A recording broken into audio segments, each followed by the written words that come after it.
Friends, good morning. Welcome back to the channel. If you're new here, I'm Alexander Ayling, and in today's video, we are back on the homestead. We've just had a huge trip.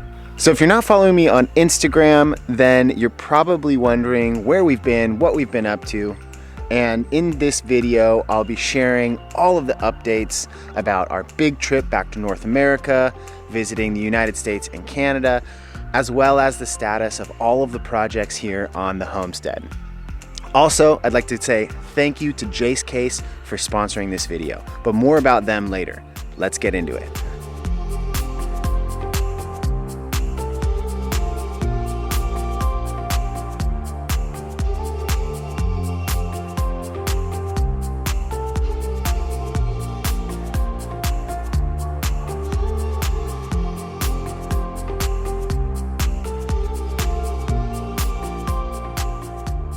You may be wondering why in late May, early June, there is frost on the ground. And that's because down here in the southern hemisphere, we're coming into winter. And for those of you watching from the northern hemisphere, you're going into summer.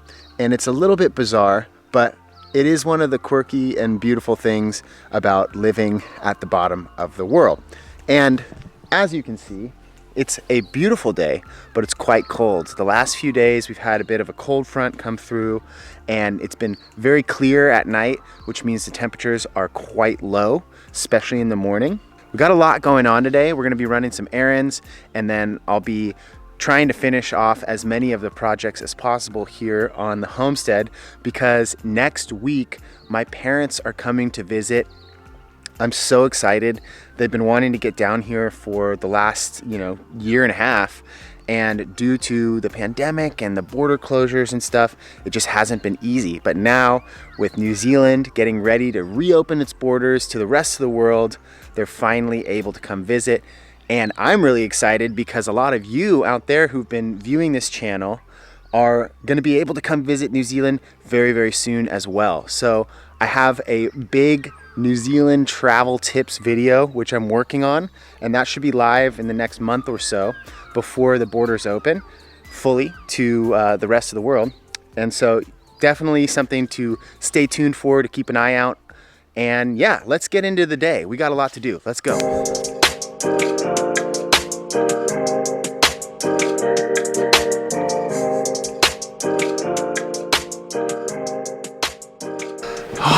Guys, it feels so good to be back in the homestead, on the farm, and in all honesty, it was great to go and travel, but it was like go, go, go from the moment we left this place until the moment we got back.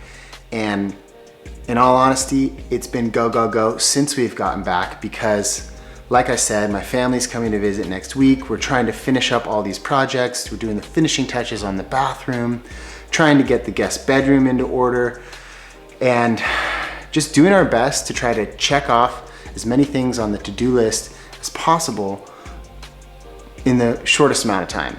But one of the things that I love about being on the homestead, living here, is that it's forcing me to improve my skill set, to learn new skills, and to try to be more self-sufficient.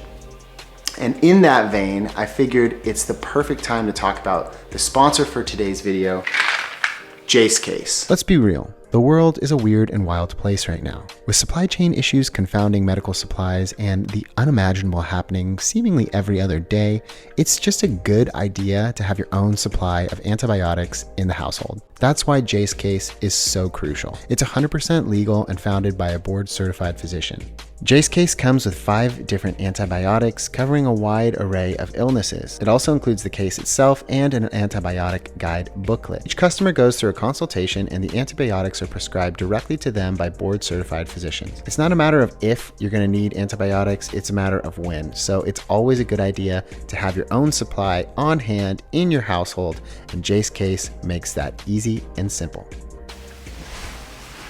Do you see that? That is from that. And this is gonna fix it. Because there's no doorstop, the hook from the towel rack has gone through the door a few different times I've fixed it and been meaning to get a $10 doorstop that has a 10-year warranty. I don't prefer these ones. I like the ones that you can mount directly into the floor just because they're like a lower profile. I just think they look better, but they're sold out of those until mid-June. So this is just gonna have to work. Okay, it's on. I'm not gonna show you guys the bathroom. Alex and I have very different vlog setups and his is so much heavier, so. This is the new door for the bathroom with a little gold knob. And we like this little design on the door. It's much better than, look at this door. It's got, I don't know what happened. And it's just, yeah, not very good quality. So we're excited to update the rest. So there would be 3 more doors that would need to be updated. And then this bathroom door is already updated. And then this closet door that Alex was telling you guys about earlier is just going to be an updated door, but it's not gonna have the design. So the 2 closet doors. So this is a linen closet. This door will get updated. And so will the shelves in there, because for some reason they put short shelves. This closet, we are going to put an updated door in already that we already got, but it doesn't have the design on it. It's just like a closet door, but a nicer closet door. And then we're gonna update this one too eventually, which will be just a closet door as well. So in this hallway, there will be 3 doors that lead into bedrooms that have that design on them. And then 2 doors that are these 2 closet doors that are updated doors, but they don't have the design on it. So that's what we decided on. And how's it going in here? Just doing my best to avoid a plumber's butt, but honestly, it's harder than it looks. I feel for you guys. Why? Do you yeah, I have one right now. You show them the plumber's butt on camera? But I don't know. That's on my OnlyFans. Only I get to see it in real life. But I could start an OnlyFans with just photos of my butt crack, you know? Just saying. So what's it like to be a professional napper? Everybody wants to know. The internet is very curious. How do you do it? How do you sleep all day, nap all day on our bed, and still have absolutely perfect hair? Everybody wants to know. You may be wondering why there are blankets all over the floor. It's because we're protecting our hardwood floors. We do have tilers coming. They're gonna be finishing up the tile in the bathroom, doing a little backsplash over the vanity, which is great. But right here, we have another little project. We have a new mirror that Carrie has found and purchased. And what we're gonna do is we're going to install it. We're gonna be using my favorite drywall anchors and screws. And let's see how we get on. Don't fret, friends, I definitely got the mirror mounted on the wall and it looks just fine. But you see, I got distracted. There was a rainbow outside, my favorite song came on, then I noticed some paint on the outside of the windows, which I decided to go scrape off, after which I now had to mount a new set of curtains over the windows in the guest bedroom, but we got it all done. Okay, well, we did it. We have the new curtains on the new rods, just barely touching the ground. One other thing I definitely need to take care of is painting this fireplace.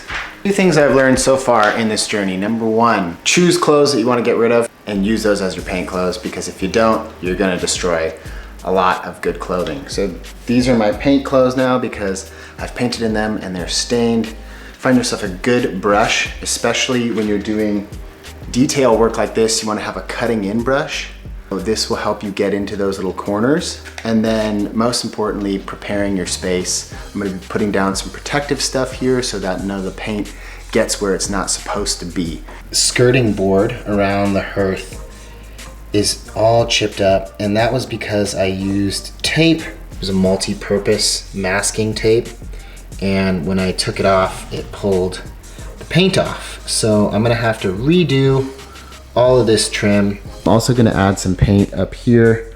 As you can see, this is kind of just dirty and needs some love, so we'll redo all along that. We'll put down some protective paper for the tile, and then we'll get to work.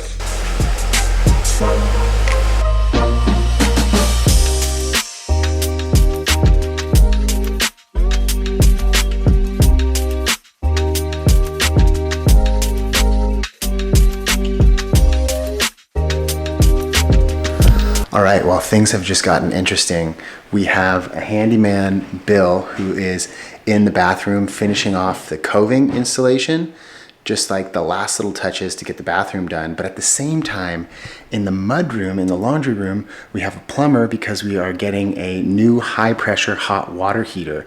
The old hot water heater was from the year 2000. It's over 20 years old and it's low pressure. And all of the new appliances and fittings in the new bathroom all need high pressure. So we have this brand new bathroom, but with the old hot water heater, it's like you turn it on full blast and it's just a trickle. So that obviously needs to change.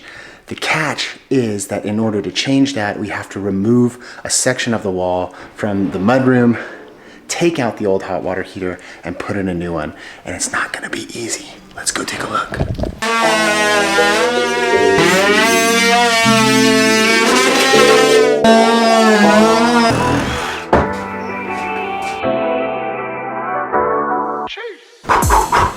Well, that went from 0 to 100 real fast, but now there's actually like a door space here, which is good because previously there was just a tiny little hobbit hole. And while we are in New Zealand, I have yet to see an actual hobbit, but I'm crossing my fingers. Might have to make a trip up to Hobbiton sometime soon. While I don't know if we're gonna have the new hot water heater installed by the time this video is finished, I do have to go to my second favorite place in town, the scrap metal yard. Why do I like it? Because they take your trash and give you money. Let's go. All right, we have a whole car full of stuff and hopefully we can get some money for that.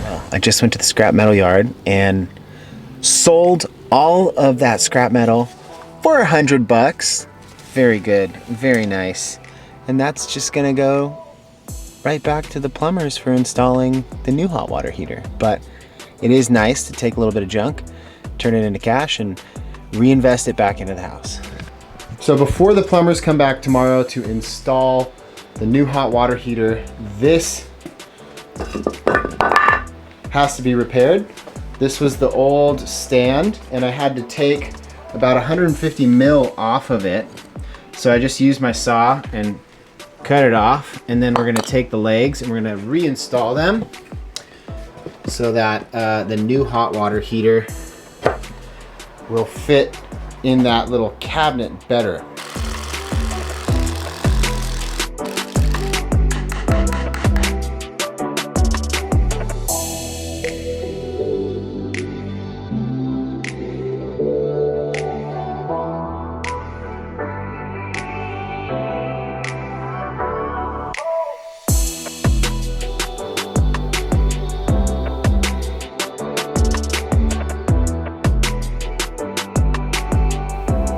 Okay friends, well, it's great to be back home. It's great to be here creating content for you again. And I'm really looking forward to sharing more of the content shot abroad, as well as more of the homestead content. I've got new travel guides coming out with the world opening back up. So make sure you are subscribed. You've got your notifications enabled so you don't miss out on any of this upcoming content. If you enjoyed this video, please do me a favor, give it a thumbs up, and I will see you in the next video very, very soon. Peace.